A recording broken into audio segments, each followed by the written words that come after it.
한동훈 국민의힘 대표에 거듭된 2026학년도 의대 증원 유예 주장에 대통령실이 직접 나서서 유예 시 혼란만 커질 뿐이라고 반박했습니다. 의대 증원 문제를 두고 당정 갈등이 표면화하는 모양새인데요. 국회로 가보겠습니다. 박현우 기자. 네, 시작은 한동훈 대표의 의대 정원 유예 제안이었습니다. 지난 25일 당정협의회에서 한 대표가 제안한 이 같은 내용의 의정 갈등 중재안을 정부 측에서 받아들이지 않았고 이에 한 대표는 SNS에 공개 글을 올려 재차 정부를 압박했습니다. 그러자 대통령실이 직접 나섰습니다. 우선 모레로 예정됐던 윤 대통령과 여당 지도부 간 만찬 일정 취소를 통보하며 의대 증원에 관한 대통령실 입장에는 변함이 없다고 쐐기를 박았습니다. 한 대표는 정부의 박민수 복지부 2차관 교체도 요구한 것으로 알려졌는데 대통령실은 이와 관련해서도 검토한 바 없다고 일축했습니다. 이런 가운데 한 대표는 국회 보건복지위 소속 당내 의원들과의 회의를 예정대로 소화하며 기존 입장을 고수했습니다. 국가의 임무는 국민의 건강과 안전을 지키는 게 최우선이잖아요. 대단히 중요한 이슈고요. 거기에 대해서 당연히 민심을 전하고 민심에 맞는 의견을 전해야 한다라고 생각합니다. 또다시 촉발된 당정 갈등 양상에 지도부 내 친한계 인사들은 한 대표를 지원 사격하는 모양새인데 반면 친윤계로 분류되는 추경호 원내대표는 한 대표의 유예안에 날을 세우는 등 당내 갈등 조짐도 감지되는 상황입니다.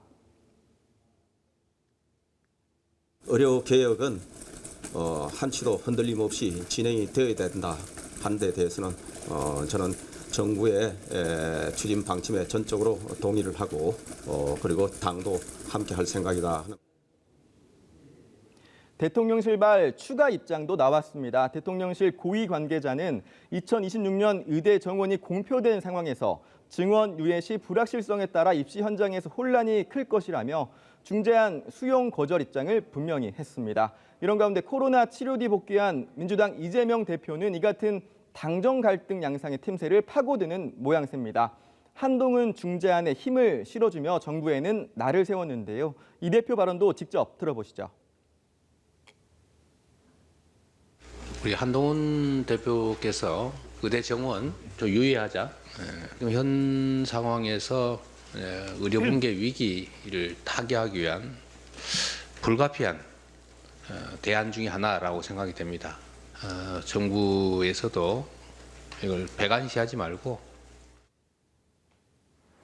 네, 국회 상황도 살펴보죠. 오늘 국회에서는 모처럼 화기애애한 분위기 속에서 본회의가 이뤄졌군요. 네, 여야 의원들은 오후 열린 본회의에서 22대 국회 들어 처음으로 민생 법안들을 합의 처리했습니다. 양육 의무를 저버린 부모에게 자녀 재산 상속권을 주지 않게 하는 민법 개정안인 구하라법을 시작으로 진료 지원 간호사, 즉 PA 간호사의 의료 행위를 합법화하는 내용의 간호법 제정안, 전세 사기 특별법 개정안 등 총 28개 민생 법안들이 본회의에서 순차적으로 합의 처리됐습니다. 본회의장에선 상대당 의원의 제안 설명에도 박수를 쳐주고 또 표결에 붙여진 법안들의 찬성표가 290표 안팎에 이르는 등 오랜만에 훈훈한 분위기가 연출되기도 했습니다. 지금까지 국회에서 전해드렸습니다.